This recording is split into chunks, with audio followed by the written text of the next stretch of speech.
Soy Andrés Felipe Arias. Quiero compartir con ustedes la historia de nuestro exilio y destierro. Es la historia de una de las más grandes injusticias cometidas en nuestro país, no solo contra un hombre, contra mí, sino contra mi familia. Es la historia de una condena sin pruebas, totalmente política y con una de las penas más altas que alguien pudiera imaginar. Todo empieza en el momento en que un juez me envió a la cárcel cuando mi hijo pequeño tenía un mes de nacido y mi hija 2 años. Pues bien, encontramos que aquel juez que me separó de mi esposa y mis hijos por 2 años es ahijado de matrimonio del mayor enemigo judicial que enfrentamos desde el gobierno que serví y defendí. ¿Por qué? Por vínculos que en ese momento se le detectaron a esa persona con personas asociadas al narcotráfico. Luego me acusó una fiscal general ilegítima, cuyo esposo es un exguerrillero que tiene vínculos probados con los jefes paramilitares que fueron extraditados a Estados Unidos por el gobierno que serví y defendí. La magistrada que presidió el juicio en mi contra es víctima declarada del gobierno al cual serví y defendí. ¿Habrá garantías e imparcialidad si un juez se considera víctima del gobierno al cual sirvió y defendió el acusado? Por supuesto que no. Sucede todo lo contrario. Se le otorga licencia a ese juez para desatar venganza contra su supuesto victimario, utilizando al acusado como vehículo, es decir, a mí. Colombianos, no les quepa la menor duda. La Corte Suprema de Justicia de Colombia desató una revancha judicial contra todo lo que tiene que ver con el gobierno del presidente Uribe. Ahí caímos sus ministros mientras buscan cómo llegarle a él. Los audios que el país conoció, terminado el juicio a Diego Palacio, nos demostraron a todos los colombianos que en lo que tiene que ver con los ministros del presidente Uribe, la Corte actúa por conveniencia política, así tal cual lo dicen los audios. El resultado esperado de mi juicio era obvio: condenarme a como diera lugar, y me confeccionaron 2 delitos. El primero, celebración de contratos sin el lleno de requisitos legales por firmar unos convenios de cooperación técnica en materia de riego con la Unidad Agrícola de la OEA. La OEA. ¿Procesaron a un funcionario de la OEA? Por supuesto que no, solo a mí. Peor aún, este tipo de convenios lo han firmado todos los ministros de Agricultura. Son más de 120 convenios jurídicamente idénticos, firmados por otros ministros antes de mí. Pero el único ministro procesado fui yo.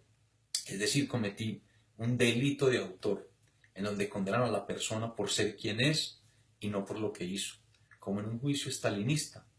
El segundo delito, por el que me condenaron, peculado a favor de unos terceros que le hicieron trampa al programa de riego. Terceros que testificaron en la Corte Suprema que ni me conocían, ni se comunicaron conmigo o con alguien en el ministerio para sus proyectos de riego, y que tampoco le dieron un solo peso a mi campaña. Entonces se preguntarán, ¿con qué argumento me condenó la Corte?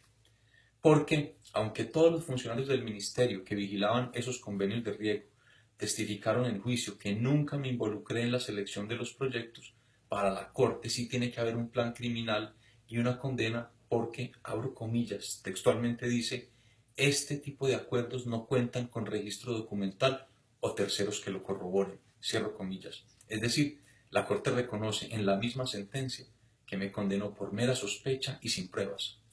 De nuevo, como en un juicio estalinista. A pesar de todo esto, un magistrado valiente se opuso a la condena y salvó su voto, dejando claro que la Corte me había causado una enorme violación al debido proceso y al derecho de defensa. Fue tan sólida la demostración de mi inocencia que la Procuraduría, presente de principio a fin en cada audiencia, le pidió a la Corte que me absolviera por falta de pruebas.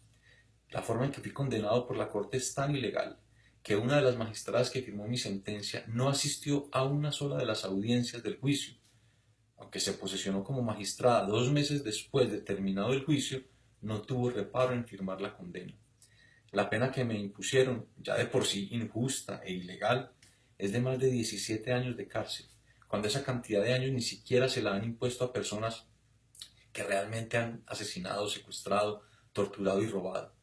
Además, no se nos puede olvidar que fui absuelto de cualquier anomalía en mi patrimonio personal y familiar. Yo no estoy pidiendo que me indulten. Se indulta a quienes han violado la ley, ese no es mi caso.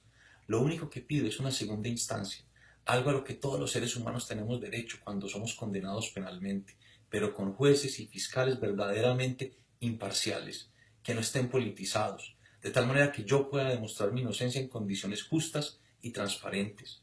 La segunda instancia es un derecho humano supremo, porque aun cuando se está ante jueces íntegros, estos se pueden equivocar. En mi caso no solo se equivocaron, sino que actuaron de manera ilegal para confeccionar la condena en mi contra, sin una sola prueba, solo para vengarse de un gobierno, pero llevándose por delante no solo mi vida, sino también la de mi esposa y mis 2 hijos. Muchas gracias.